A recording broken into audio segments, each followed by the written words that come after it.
Welcome back to the YouTube channel. On today's episode, we'll be talking about back to school.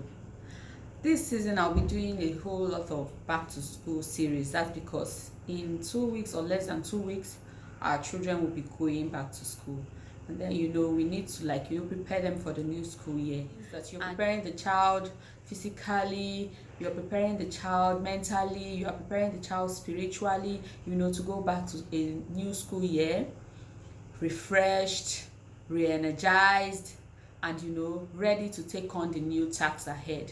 Now, the angle I will be hitting the nail on the head most is spiritually. I don't know, but for me, I believe that the spiritual controls the physical. And for me to send my child back to school this new term, this new year, I have to actually, prepare my child spiritually to tackle the physical. And spiritually, I mean by praying for that child. There's certain prayer points as parents we're supposed to raise for our children. Going to school, they're going to mix up with different people. Some of our children are moving to new schools, other children are moving to new classes, some new students will also join, some new teachers. So we expose our children to a lot of things. And I believe that prayer goes a long way. So there are certain points, I've done my research, there are certain points I believe that every household, every parent, every dad, every mom, every auntie, every uncle, relative, you should be praying for your children even as they set to go back to school.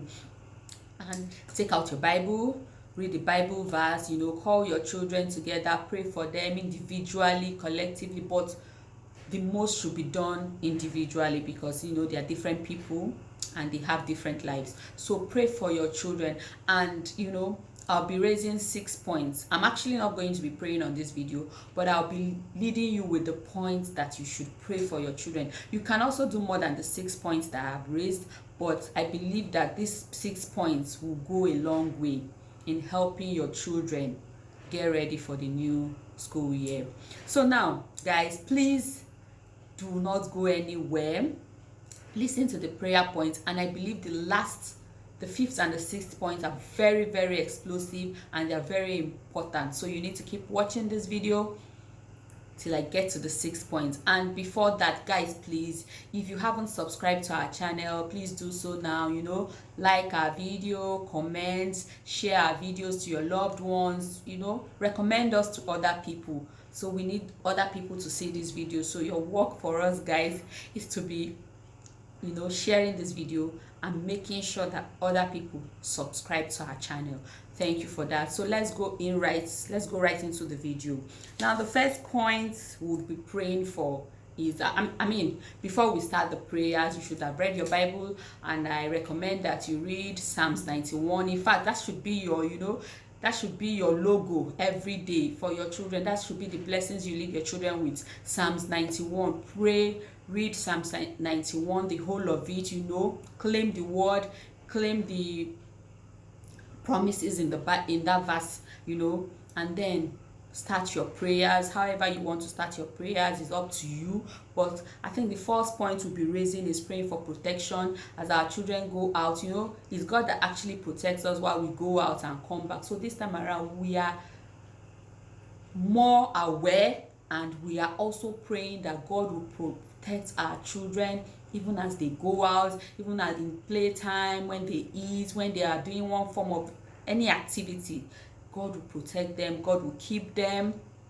And that will be it for the first point. And then when you're praying for protection, you're also praying, that's point A1, you're also praying for wisdom, you're also praying for common sense. Common sense is not common, so we should pray that God would impact our children with common sense.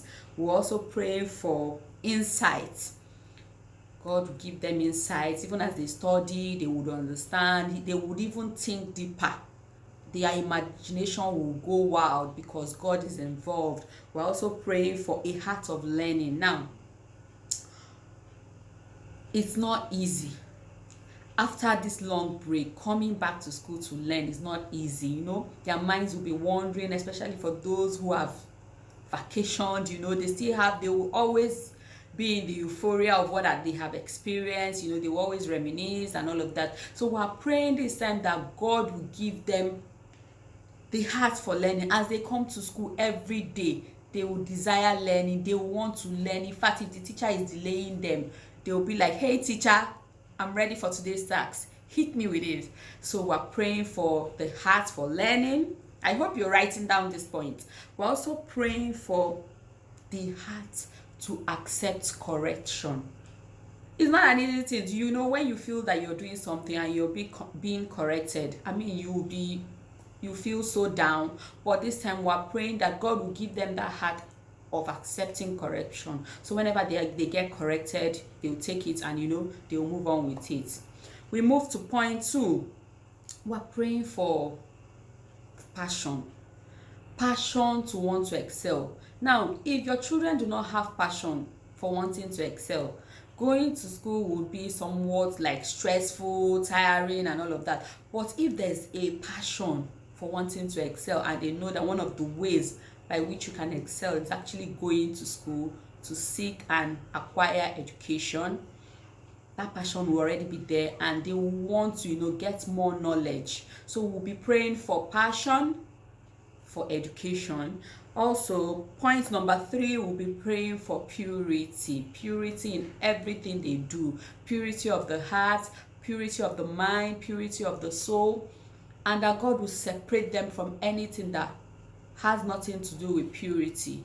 Their motto will be purity. All they stand for will be purity.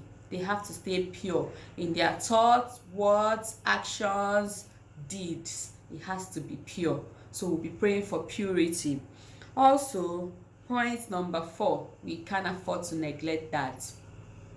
We'll be praying for staff of the school staff. I mean, if you don't pray for, these are the people we are leaving our children with. So we should also pray for them that God will count in all areas, not just one area.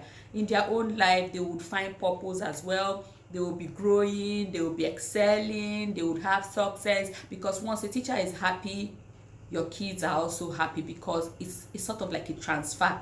They transfer that energy. It's an energy. So we'd always pray that the school staff, the teachers are all happy at all times, including the school bus driver, including the nannies, everybody. Nobody is exempted. We are praying for everybody that they would be happy, you know, and everything they set out to do, God will bless. Now, for the 5th point, we'll be praying for the kind of friendships our children will be making, that God will help them. They will build good friendships, that in fact, the kind of God will orchestrate the kind of friendship he desires for them. They will not meet up with bad friends. They will not meet up. In fact, God will separate them. When a bad friend is coming to your child, you know, they will just be like pies. They would never meet. God will orchestrate good friendships for them. And we're also praying that our children also would be kind children. Like, if they are not kind, I don't know, God will, every spirit of kindness, God will impact in our children. Now, finally, we will be praying for encouragement. In our prayer points, we're praying that God will be with our children. You know, depression is just not one way. Our children are also depressed. Even what we dish out to them can depress them. So we're praying that God will always help us encourage these children. To go to school is not easy. So we would encourage, you know, we'll talk to our children, we'll encourage them. That will be all. We'll also pray for peace, that our children will find peace, they will also find purpose, and they would have unspeakable joy. So guys, these are the 6 points I have for us. Please, let's keep praying. We don't stop praying for our children. We'll continue to pray. In fact, if you can set out watches, you know, between 6, 9, 12, 3 and 6 again, you can pick one of those watches and pray for your children. This new time is not you'd have to commit everything to the hands of God. It's not by going to school. Traveling to school also, it needs God in it. You know, we commit our children to the hands of the school. We leave them from school bus before they get to school. It's all God. So we need to, you know, recommit them to God this season, that as they go to school, the hands of God will continue to be with our children. I mean, If our children are happy, we also are happy. So we as parents, we need to do our part, pray for our children, leave them in the hands of God, commit our children to the hands of God, and then, you know, go to peace, rest. That's all, guys. Keep watching Mommy Center. We love you. We'll continue to think about topics that moms are particular moms, dads, aunties, and then we'll keep giving you informations while you also search informations for yourself. Thank you guys for watching today's videos. Please, one more time, don't forget to like our videos, subscribe to our channel, and share our videos to your friends and loved ones. Thank you for watching, guys. I'll see you in our next video. Bye.